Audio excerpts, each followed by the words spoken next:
நம்ம ஆளுங்க தானே நம்மள இவ்ளோ தூரம் சப்போர்ட் பண்ணி கூட்டிட்டு வந்தாங்க. அவங்களுக்கு தெரியாதா அவங்களோட பெஸ்ட் ஹாலிடேஸ் நம்ம கூட தான்னு. GT Holidays, South India's #1 travel brand. 1976ஆம் ஆண்டு மே மாதம் 14ஆம் தேதி என்று வெளியான திரைப்படம் தான் அன்னக்கிளி.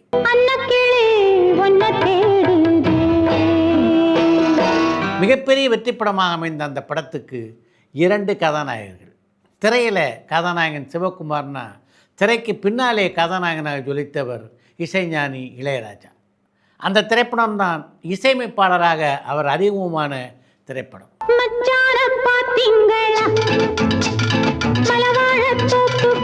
அந்த படத்தினுடைய திரைக்கதை வசனகர்த்தாவான பஞ்சு அருணாச்சலம் தான் அந்த படத்திலே இளையராஜாவை இசையமைப்பாளராக ஆக்கியே ஆக வேண்டும் என்ற திடமான முடிவிலே இருந்தார். அதற்காக அவர் நிறைய பிரச்சனைகளை சந்திக்க வேண்டி வந்தது.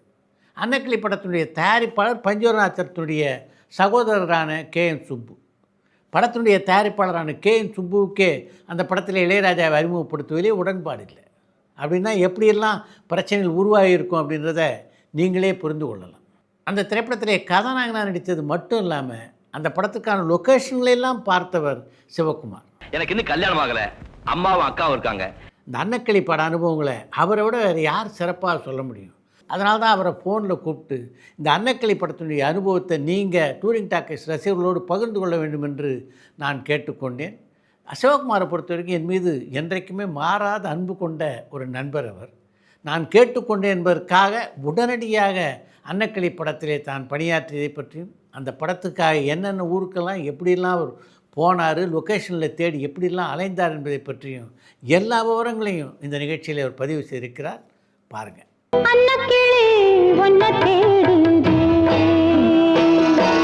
அன்னக்கிளி படம் வெளிவந்து 50 வருஷம் ஆயிடுச்சு. இது பொன்விழா ஆண்டு. முழுக்க அவுட்டோர்லேயே எடுத்த படம். இளையராஜாவை அறிமுகப்படுத்தின படம். அதில் நான் தான் ஹீரோ.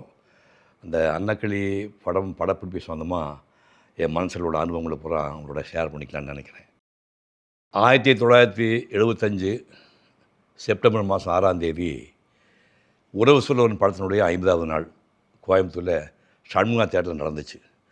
அதில் முத்துராமன், நான், சுஜாதா, பத்மபிரியாவில் நடித்த படம் அது. அந்த படத்தினுடைய மாலை காட்சியில் கண்ணதாசன் அவர்கள் வந்து எல்லாருக்கும் பாராட்டி பரிசு கொடுத்தாரு. கண்ணதாசன் வந்து பஞ்சநாசனுக்கு சித்தப்பா முறையாகுது. அவர் ஒரு வார்த்தை சொன்னார், வட்டிக்கடை நடத்துகிற செட்டியார் இனத்தில் ஒருத்தர் கவிஞனாகிறதும், கலப்பு பிடிச்சி விடுகிற கவுண்டர் இனத்தில் ஒருத்தர் நடிகராகதும் உலக அதிசயம்னு சொன்னார். அன்றைக்கி சாயங்காலம் அது மாதிரி அன்னக்கிளி படம் எடுக்க போகிறோம். அன்னக்கிளிங்கிறது செல்வராஜ் எழுதின கதை, மருத்துவச்சியின் கதையை வாங்கி அன்னக்கிளி பண்ண போகிறோம். இதுக்கு வந்து லொக்கேஷன் வந்து கொஞ்சம் மவுண்டன் பேஸ் பண்ணி இடம் தான் பெற்றனார். நான் சொன்னேன், எல்லா ஊர் நான் சுற்றி இருக்கிறேன், நான் கூட்டிகிட்டு போகிறேன்னு சொன்னேன். நான் ஏன் அதை சொன்னேன்னா, நான் ஹீரோ தானே, நான் ஏன் போனோம்னா, எங்கள் காலத்தில் வந்து நாங்கள் அந்த மாதிரி ஹீரோ தனி, டைரக்டர் தனி, ப்ரொடியூசர் தனி எல்லாம் நாங்கள் பிரிச்சிருக்க முடியாது. எல்லாம் ஒன்றா அவர் வீட்டில் நான் போய் தங்கிப்பேன், என் வீட்டில் அவங்க சாப்பிடுவாங்க அந்த மாதிரி. ஸோ இவங்கெல்லாம் கூட்டிகிட்டு எங்கள் ஊருக்கு போனேன். எங்கள் கூட தேவராஜ் மோகன் வந்தார், சித்ரா லட்சுமணன் வந்தார், ப்ரொடியூசர் சுப்புவோட தம்பி வந்தார், சுப்பு வந்தார். எல்லாம் வந்துட்டு நைட் ஆனோம்னா சித்ரா லட்சுமணனும் அவர் சுப்புவும் கிளம்பிட்டாங்க. நான் வந்து எங்கள் அக்கா வந்து எனக்கு சமையல் பண்ணி போட்டாங்க. 1967 வரைக்கும் எங்கள் அம்மா வில்லேஜில் இருந்தாங்க. கந்தன்கனி படம் ரிலீஸ் ஆனோடனே அம்மாவை நான் மெட்ராஸ் கூட்டி போயிட்டேன். எங்கள் அக்கா வந்து குழந்தை குட்டியோடு அங்கே இருந்தாங்க. நாங்கள் நைட்டு தங்கினோம். பிரமாதமாக மட்டன் குழம்பு செஞ்சு போட்டு மிரட்டிட்டாங்க. மறுநாள் காலையில் எல்லாம் கிளம்பி நேராக புஞ்சை புளியம்பட்டி எங்கள் மாமனார் ஊர். அங்கேருந்து வடக்க போனால் பவானி அணை வருது. பவானி அணை அங்கேருந்து கராச்சிக்குறை, சத்தியமங்கலம், கெம்மநாயக்கம்பாளையம், கொங்கர்பாளையம், வாணிபுத்தூர், வினோபா நகருங்கிறது வந்து வீரப்பன் தங்கின காட்டு பகுதி. பட் அந்த மவுண்டன்ஸ் எல்லாம் பிரமாதமாக இருக்குது, ரிவரில் இருக்கும், எல்லாம் படம் எடுத்தோம். அப்படியே வந்து நைட் அன்னைக்கு கோயம்புத்தூரில் தங்கிட்டு மறுநாள் காலையிலேருந்து பேரூர் வழியாக மேக்க போனோம். பேரூர்லேருந்து ஒரு 6-10 மைல் போனோம்னா மாதம்பட்டி வருது. மாதம்பட்டி சிவகுமார் அப்போல்லாம் படம் கிடையாது. மாதம்பட்டி ஜமீன் ஊருது. மாதம்பட்டிக்கு லெஃப்ட்டில் போகணும். லெஃப்ட்டில் போய் மாதம்பட்டி தாண்டி ஒரு 10 மைல் போனோம்னா கரடிமடைன்னு ஒரு ஊர் வருது. சுற்றிலே மவுண்டன்லாம் பிரமாதமாக இருக்கும். கரடிமடையை பார்த்து கொஞ்சம் ஃபோட்டோ எடுத்துகிட்டு மத்தியபாளையம் ஊர் வந்தது. அது முடிச்சுட்டு மாதம்பட்டியிலேருந்து நேராக வடக்க வந்தோம்னா ரோடு வந்துக்கிட்டு 10 கிலோமீட்டருக்கு மேலே வந்தோம்னா தொண்டாமுத்தூர்னு ஊர் வருது. தொண்டாமுத்தூர் போய் ஃபோட்டோ எடுத்தோம். நரசீபுரம் போனோம், சிறுவாணி போனோம். எல்லாம் முடிச்சுட்டு திரும்ப வரும்போது பேரூர் வந்து கோயம்புத்தூர் நைட் தங்கிட்டு மறுநாள் காலையில் பொள்ளாச்சி எங்கள் மாமா ஊர். எங்கள் மாமா போய் ரத்தம் தானே வச்சு முகமது படம் எடுத்தாள்.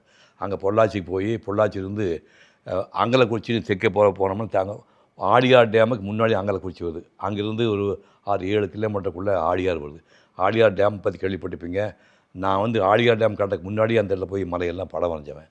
அது வந்து விஸ்வநாதன் வேலை வேண்டும்ன்ற ரவிச்சந்திரன் டான்ஸ் ஆடுவார் அந்த பாட்டு, அதெல்லாம் ஷூட் பண்ண ஆழியார் டேம் மேலே அந்த ஏரியா பார்த்தோம். அதுக்கப்புறம் ஆனமலையை பார்த்தோம், வேட்டகாரமுதூர் பார்த்தோம், சேத்துமலை பார்த்தோம், டாப் சில் பார்த்தோம். வேட்டகாரமுதுங்கிறது சிவாஜி கணேசனுடைய நெருங்கிய நண்பர், பராசக்தி காலத்தில் நெருங்கிய நண்பர். அந்த ஊர் முத்துமாணிக்க ஊர். சேத்துமலையில் அவர் வீட்டில் நானும் போய் தங்கியிருக்கேன் பிற்காலத்தில். சேத்துமலையில் போனால் அங்கெல்லாம் ஃபோட்டோ எடுத்தோம். அப்புறம் அப்படியே திரும்பி வந்து மெட்ராஸுக்கு நைட்டு வந்துட்டோம்.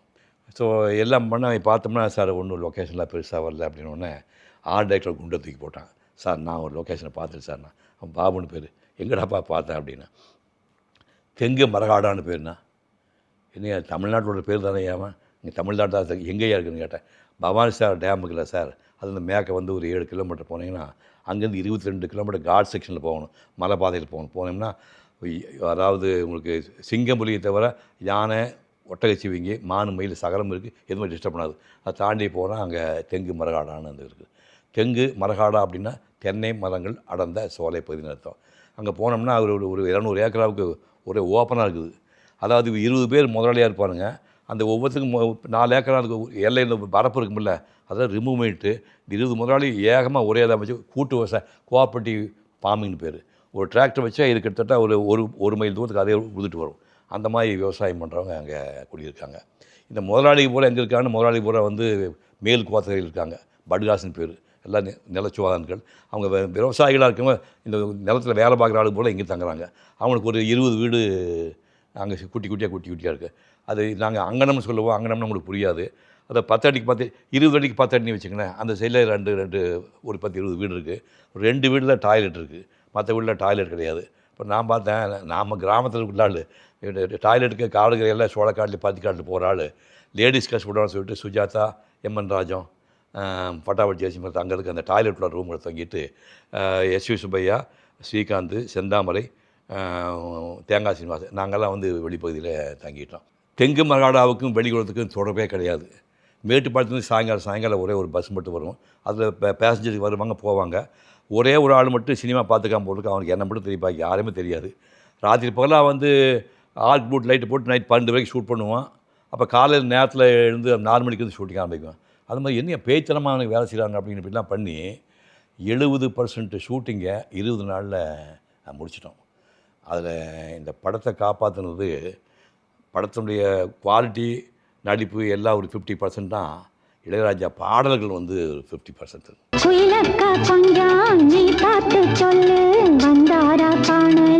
இளையராஜா எப்படி பஞ்சுக்கு அதிகமானாலும் எனக்கே தெரியாது. இங்கே மெட்ராஸ் வந்து கிருஷ்ணவேணி தியேட்டர் பக்கத்தில் சுதாரா ஹோட்டல் ஒன்று இருக்குது. அங்கே தான் பஞ்சனை வந்து ஃப்ரெண்ட்ஸ் எல்லாம் மீட் பண்ணுவார்.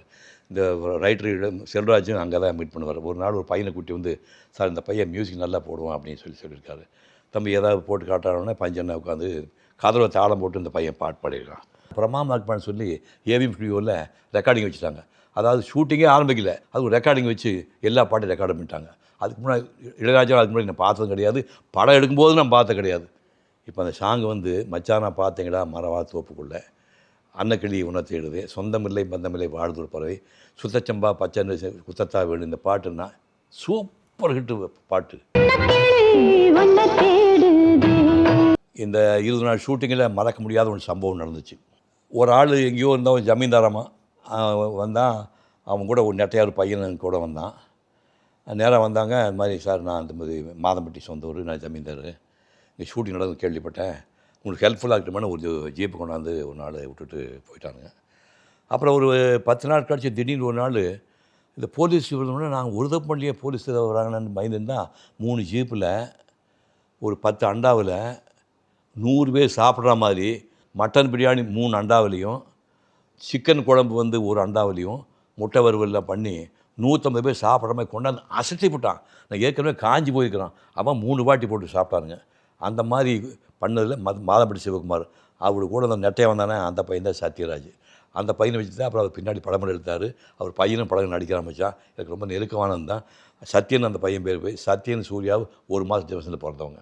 அன்னக்கிளி அப்படின்னு சொன்ன உடனே எனக்கு மனசில் வர்றது, அந்த ஆத்தோரமாக வந்து சுஜாதா உட்காந்துட்டு அந்த முந்தானையை போய் மீனை பிடிச்சி வந்து அப்படியே உயிரோட இருக்க மீனை பிடிச்சி வந்து மேலே போட்டு அதை சுட சுட அடுப்பத்தை வச்சு மிளகுத்தூள்லாம் போட்டு அது சுட்டு கொடுக்க சாப்பிட்றது ஞாபகம் இருக்குது. இருந்து தயாராக இருக்கு. அடடே வாத்தியார் ஐயாவா? அதுக்கப்புறம் ஒரு நாள் அந்த அம்மா வந்துட்டுருப்பா, ஆற்றுல தண்ணி போயிட்டுருக்கு. நான் ஒரு ஆம்பளை வெக்கம் இல்லாமல் ஆற்றுல தண்ணி போது நாய் நக்கி தான் குடிக்கும் பழமொழி சொல்கிற மாதிரி ஒரு சொம்பெடுத்து தண்ணி எடுத்து போய் ஊற்றிட்டு இருந்தேன். என்னையா அது ஆற்றுல இவ்வளோ தண்ணி போகுது, சொம்பல் ஊற்றிக்கின்னா எனக்கு நீச்சல் தெரியாதாண்ணா. அட பயிற்சிக்கார வாயா நான் சொல்லித்தரேன்னு சொல்லிட்டு இடுப்பில் துண்டை கட்ட சொல்லிவிட்டு அடியில் அந்த அம்மா சப்போர்ட் பண்ணிக்குவான். அதுக்கு கால் தூக்கி இப்படி அடிச்சுட்டு இருக்கும்போது திடீர்னு கொஞ்சம் வெள்ளம் ஜாஸ்தி வந்தோடனே அந்த ஒரு செகண்டில் வந்து வேட்டியை வந்து போயிடுச்சு. உள்ள ஜட்டி கிடையாது. ஐயோன்னு பார்த்தா நான் உள்ள அமர்த்தான் இருக்கேன். அந்த அம்மா விட்டுட்டு ஓடி போவா. இதெல்லாம் நான் இன்னும் கண்ணுக்குள்ளே அப்படியே இருக்குது. கையை தலை மேலே தூக்குங்க. இப்போ படத்தை முடிவு என்னன்னா, கதையில் வந்து நான் அவளுக்கு கிட்டத்தட்ட லவ் பண்ண மாதிரி தான். கதை எங்கே ட்விஸ்ட் நடக்குதுன்னு சொன்னோம்னா, அந்த ஊரில் ஒரு ஜமீன்தார் இருக்கார், பண்ணையார் இருக்கார். பண்ணையார் எஸ்சி பையா. அவருக்கு பொண்ணு வந்து ஃபட்டாபட் ஜெயலட்சுமிக்கு. அந்த பொண்ணு வந்து வெளியே பட்டணத்தில் படிச்சுட்டு வந்த பொண்ணு. அந்த வில்லேஜுக்கு வந்து பார்த்து என்னோட ஒரு பழக்கம் ஏற்படுது. பார்த்தோன்னே ரொம்ப தங்கமான மனுஷனாக இருக்கான், இவனை கல்யாணம் பண்ணிக்கலாமே அப்படின்னு சொல்லும்போது அப்பாட்ட போய் சொல்லுது, நீ உன்னடா நீ தங்கம்னு சொன்னால் உனக்கு என்ன கண்டிப்பாக முடிக்கலாம்னு சொல்லிட்டு ஒரு சம்மந்தம் பேசுக்கு நேராக எங்கள் வீட்டுக்கு வந்துடுவார். எங்கள் வீட்டில் எங்கள் அம்மா விடும், எங்கள் அக்கா வந்து மணிமாலா, அவளுக்கு வந்து கல்யாணம் வச்சு தாண்டி வருது. நேராக வந்தோடனே இந்த மாதிரி உங்களுக்கு ஆட்சேபம் பண்ணிங்கன்னா என் பொண்ணுக்கு உங்கள் பையனை கல்யாணம் பண்ணிக்கிறேன் அப்படின்னா எனக்கு ரொம்ப சந்தோஷம் தாங்க அப்படின்னா. உள்ளே போய் பொண்ணு யாரும் நிற்கிறேன், யாருன்னா அது இந்த பையனோட அக்கா அப்படின்னா. அக்காவுக்கு கல்யாணம் ஆகிடுச்சா? இல்லை ஆகலைண்ணா. அது எப்படிங்க மூத்த ஒன்று கல்யாணம் இருக்கும்போது நம்ம கல்யாணம் பண்ணி தப்பாயிருமே, இந்த கல்யாணம் முடிட்டுங்க அதுக்கப்புறம் நாம் வச்சுக்கலாம் அப்படின்னா. இல்லைங்க முடிஞ்சதுக்கு எல்லாமே மாப்பிள்ளைக்கு அப்புறம் எல்லாம் செட் ஆகி போச்சு, இது பணத்துக்காக தான் நிற்கிறேன், அவ்வளோதான் பிரச்சனையா அப்படி டக்குன்னு ஒரு எவ்வளோ பணம் வேணுமே சொல்லிட்டு பணத்தை கொடுத்து கல்யாணத்தை முடிச்சிடறாரு. கல்யாணத்தை முடித்த உடனே அப்புறம் எங்கள் கல்யாணம் நடக்குது. இது தெரிஞ்ச உடனே இப்போ நேராக அண்ணங்கிட்ட போவான். அண்ணங்கிட்ட போயிட்டு, அண்ணா ரொம்ப தர்மசங்கனான்னு நிலவேன், பள்ளிக்கூடத்தில் படிக்க வச்சாங்க, வாத்தியா வேலைக்கு போனேன், நிறையா பணம் கிடைக்கும், அதை வச்சு அக்காவை கல்யாணம் பண்ண பார்த்தேன், அவங்க கொடுக்குற சம்பளத்தை எதுவுமே பண்ண முடியல, வயசு கூட்டிகிட்டே போகுது, அக்காவுக்கு என்னால் கல்யாணம் பண்ணி வைக்க முடியல. ஒரு சம்பந்தம் வந்துச்சு, அக்கா கல்யாணத்தை அவர் நடத்தி வச்சிட்டாரு, அதுக்கு பதிலாக வந்து அவர் பொண்ணை கட்டிக்க சொல்லிட்டாரு. வேறு வழியே இல்லைம்மா, உன் மேலே உயிரையே வச்சுருக்க இருந்தால் கூட வேறு வழி இல்லாமல் நான் இப்போது எங்கள் அக்காவுக்கு அந்த பொண்ணை கல்யாணம் பண்ணிக்கிறேம்மா அப்படின்னு சொன்னேன். இல்லை அதை தங்கமான பொண்ணு தான் தனியாக கல்யாணம் பண்ணிக்கணும், கல்யாணம் அழுதுகிட்டே இருப்பான். பட் கல்யாணம் பண்ணி கொடுத்துருவான். கல்யாணம் பண்ணி ஊரை விட்டு போகும்போது முதல் பிரசவம் மட்டும் நீங்கள் இங்கே பார்க்கணும் அப்படி சொல்லுவான். பட் அங்கே பிரசவத்துக்கு வரல. ஒரு 4-5 வருஷம் கழித்து இங்கே வராங்க. ஒரு குட்டி பையன் ராஜான்னு பேர், ஒரு 4 வயசு பையனோட தூக்கிட்டு வராங்க. அந்த பையன் அண்ணத்துக்கிட்ட பயங்கரமாக விட்டிக்கிறான், ரொம்ப பாசமாக பழகிட்டு இருக்கிறாங்க. ஒரு நாள் 2 கோழி சண்டை போட்டுருக்குது. அந்த கோழி சண்டை போட அப்படி பார்த்துட்டே போனால் அந்த கோழி ஓடுது, பின்னாடி தோற்றிட்டு போனால் அப்படியே போனால் ஒரு ஆறு வந்தது. ஆறு தாண்டி போனால் அந்த பக்கத்தில் அந்த ஊஞ்சியில் நாங்கள் விளையாடினோட அந்த இடத்துக்கு இந்த பையன் போயிட்டு ஐயோ தனியாக வந்துட்டு எங்கள் அப்பா அம்மாவுக்கு தெரியலங்கும் போது அங்கே ஒரு கேரக்டர் வருது. அந்த வந்து தேங்காய் சீனிவாசன் ஊரில் ஒரு பொம்பளை பொறுக்கி ஒரு டூரிங் டாக்ஸி வச்சுருக்கான். டூரிங் டாக்ஸின்னு அந்த காலத்து பயங்கர அட்ராக்டிவ். சினிமா பார்க்க வந்தால் பெண்களை வந்து எப்படி பண்ணால் இதில் வந்து ஒரு 10 பொம்பளை வந்தாங்கன்னு ஒரு 4 பொம்பளை செலக்ட் பண்ணி அவளை கூப்பிட்டு யூஸ் பண்ணிவிட்டு ஒரு வாரத்துக்கு இலவசமாக பாருமா. அந்த மாதிரி ஊருக்கு எல்லா பொம்பளை சினிமா மோகத்தை வச்சுட்டு எல்லா பொம்பளையும் எக்ஸ்பாய் பண்ணுற ஒரு அயோக்கியனுங்க. ஒரு நாள் சுஜாதாவுடைய சொந்த தங்கச்சி பிடிச்ச செந்தாமரை, அவன் தான் அவருக்கு கையாள் மாதிரி கூட வந்துட்டுருக்கான். அவங்ககிட்ட சொல்லி இது மாதிரி தேங்காய் சீனிவாசனில் பிரசவம் இருக்குது நீ வாமான்னு சொல்லி சொன்னோன்னே இந்த அம்மா அங்கே போனால் அவன் மடக்கிட்டு கட்டில் படுக்க வைக்கப்படுமா. அவள் சாமத்தி ஓடுறான், 2 குத்திட்டு போடா நாய் செருப்பு பெஞ்சு போகணும்னு சொல்லிட்டு சுஜாதா தவிர்த்துருவான். இப்போ என்ன ஆகி போச்சுன்னா அதே தேங்காய் சீனிவாசன் இப்போ இந்த குழந்தைய தூக்கிட்டு நேராக ஓடிட்டான்.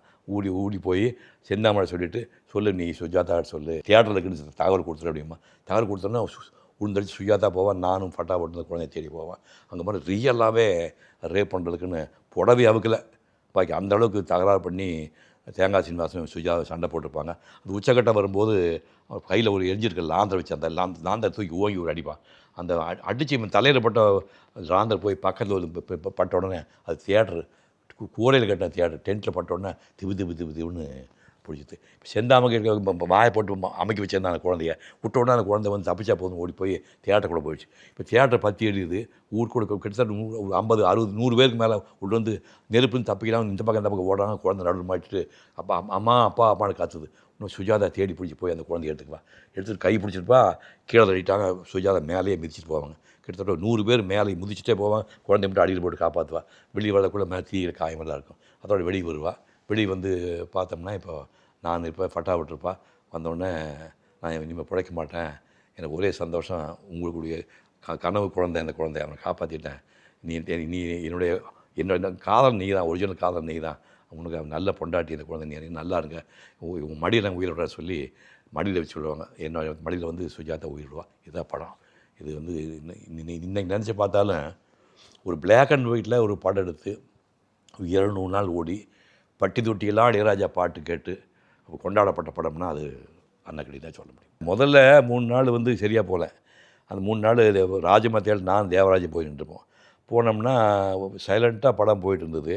தேவராஜ் போய் ஓரம் பண்ணிருப்பார். தியேட்டர்காரன் பார்த்தா யார் ஏன் நீங்கள் நிற்கிற அப்படின்னா, அவர் நான் தாங்க 3 நாள் பார்த்துட்டு இருக்காங்க. 4ஆவது பிக்கப்பாக வருது. யார் பண்ண நான் தான் இந்த படத்துக்கு டைரக்டராக, ஐயோ என்ன அவன் சேர் போட்டா டைரக்டர் சொல்லிட்டு அப்போ சேர் போட்டு உட்கார வச்சாங்க. அந்த 3 நாளுக்கு அப்புறம் தான் அந்த படத்தில் கொஞ்சம் லேகாக ஒரு பாட்டுன்னு இன்டர்வல் முடிஞ்சு ஒரு 10 நிமிஷத்துக்கு ஒரு பாட்டு ஒன்று வரும். சொந்தமில்லை பந்தமை வாழ்ந்து அந்த பாட்டு வந்து ரொம்ப லேகாக இருக்கிற பாட்டு தூக்கிட்டு 56 நாளுக்கு அப்புறம் எங்கடா அந்த பாட்டு அப்படின்னு சொல்லி தகராறு பண்ணி அந்த பாட்டை கூட சேர்த்து ஐ திங்க் ஒரு படத்தில் வந்து வேண்டாம் லேகுன்னு தூக்கிட்டு திரும்ப ஒரு அந்த பாட்டை சேர்த்தாங்கிறது என் வரலாற்றில் வந்து முதல் படம் வந்து அன்னக்கிளி தான் நினைக்கிறேன்.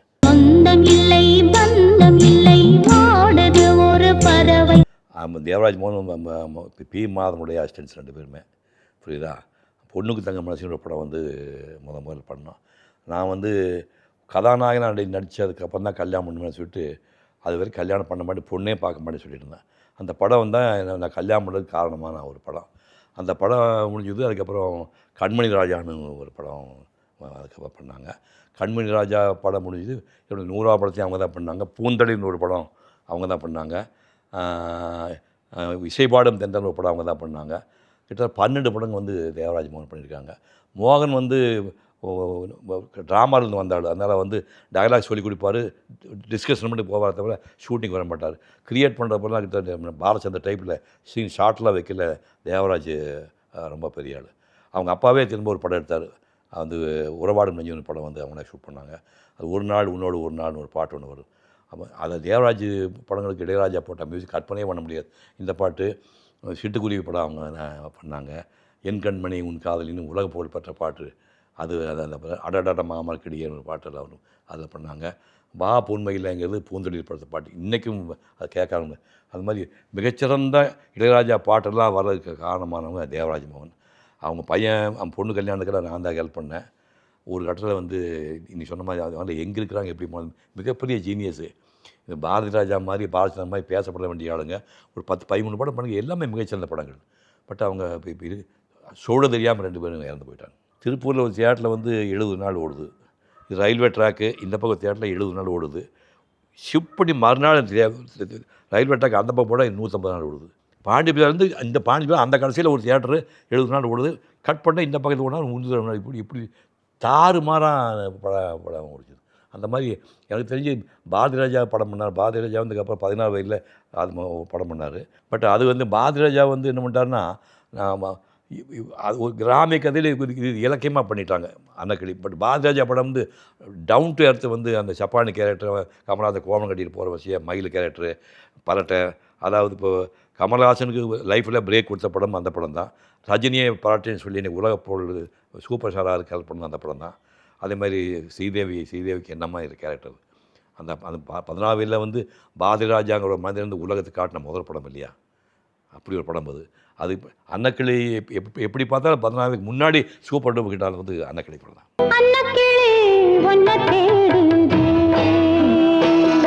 ஒரு சினிமாவில் என்னென்ன பிரச்சனைகள் வரும், எப்படியெல்லாம் சமாளிக்க முடியும் அப்படிங்கிறதுக்கு வந்து அன்னக்கிளி ஒரு உதாரணம் கூட நான் சொல்வேன். துரை, இது வந்து நம்ம ஒரு ஃபுல் அவுட்டோர் ஃபிலிம். கும்பிடுறேனுங்க. தமிழில் வந்து ட்ரெண்ட் செட்டர், ஒரு வில்லேஜ் படம் முழுக்க கிராமத்தில் எடுக்கப்பட்ட படம்னா அது அன்னக்கிளி தான் ட்ரெண்ட் செட்டர். எனக்கு பிரசவா மட்டும்தான் பார்க்க தெரியும் நினைக்காது. இளையராஜா, கங்கை அமரன், பாஸ்கர். எனக்கு ஃபஸ்ட் டைம் வந்து அவங்கள பார்க்கும்போது வேடிக்கையாக இருந்துச்சு. என்னென்னா,